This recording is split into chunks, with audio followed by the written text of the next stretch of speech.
When you think about it, air travel really isn't all that great. I mean, sure, you can get from New York to LA in 6 hours, but unlike driving, where you can pull off the highway and hit up the nearest Arby's when you get a hankering, when you're on a plane, you're basically crammed into a 500-mile-an-hour glorified bus with wings and a bunch of sweaty strangers. And if you decided to step out for a snack, well, I hope you packed your parachute. But even though the airlines have been hitting us over the head recently with bag fees and disappointing food offerings, they have at least tried to make flying a little more tolerable by offering us in-flight wireless internet. Huzzah! But how exactly does Wi-Fi work when you're 6 miles off the ground? Why is it so spotty, and is it possible to make it better in the future?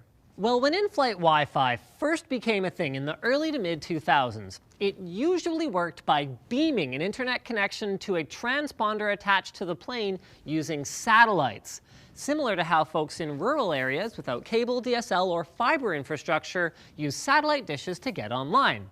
Today, these systems are still in use, along with another system called air-to-ground transmission, or ATG.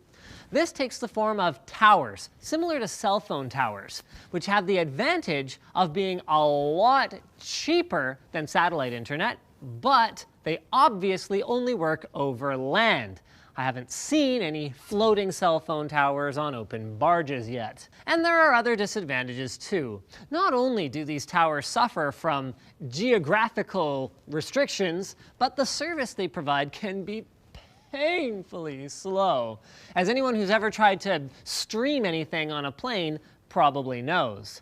In the US, for example, there's only a 3 megahertz slice of the radio spectrum assigned to airline internet. So you compare that to the average home Wi-Fi connection, which can use anywhere from 20 to 160 megahertz. So this ends up meaning then that ATG systems don't provide great speeds, usually somewhere in the neighborhood of about 5 megabit per second. Satellite internet is faster, with speeds of up to 50 megabit per second on what's called the Ku-band, which is the same range of spectrum used to beam satellite TV to your house. But with how many people can fly on an average commercial airliner like the Boeing 737 at once, even a 50 megabit connection can mean doing something as simple as downloading a Word document can be frustratingly slow if lots of passengers are connected at the same time. One of the reasons, aside from the usual corporate greed, that Wi-Fi costs extra on your flight. And current tech also requires airlines to bolt bulky antennas onto their planes. These are heavy enough to have a significant effect on the plane's weight and aerodynamics, meaning higher fuel costs, which are passed along to you, the poor sucker who's just trying to fly home for Christmas. But the days of inevitably crappy in-flight internet may finally be numbered, as major air carriers are now starting to install Ka-band, Ka-band satellite antennas, which have the potential, due to their higher bandwidth, to reach hundreds of megabytes per second, enough for streaming even on a crowded plane where lots of people are trying to connect. In fact, JetBlue in the United States has already deployed the new tech on some of its planes, so keep an eye out if you'll be using them to get to your final destination. And even better than that, actually, some of the new Ka-band antennas, such as one being developed by the Kymeta Corporation in Washington State, are much thinner and less power-hungry than their predecessors, encouraging airlines to install them on more planes without having to worry about how they'll affect flight performance. So maybe one day soon, you'll be able to live stream your next transcontinental flight and show your captivated audience just how appalling the condition of the lavatory really is. Speaking of the lavatory, nope, I can't tie this together at all. Okay, are you racing against the clock as a freelancer, a small business owner?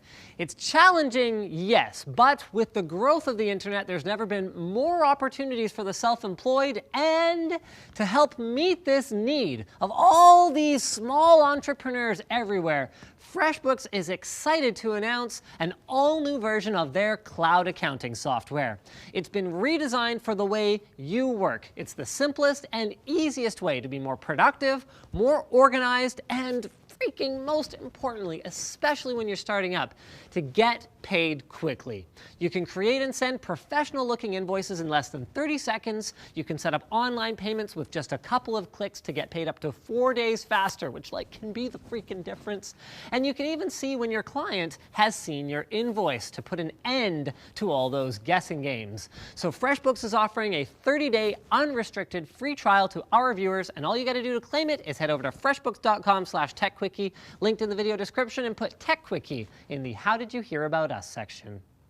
So thanks for watching, guys. If you liked this video, like it. If you disliked it, dislike it. If you want to check out our other channels, we've got them linked there or somewhere, probably around here somewhere. Leave a comment with video suggestions, and as always, don't forget to subscribe for more videos just like this one.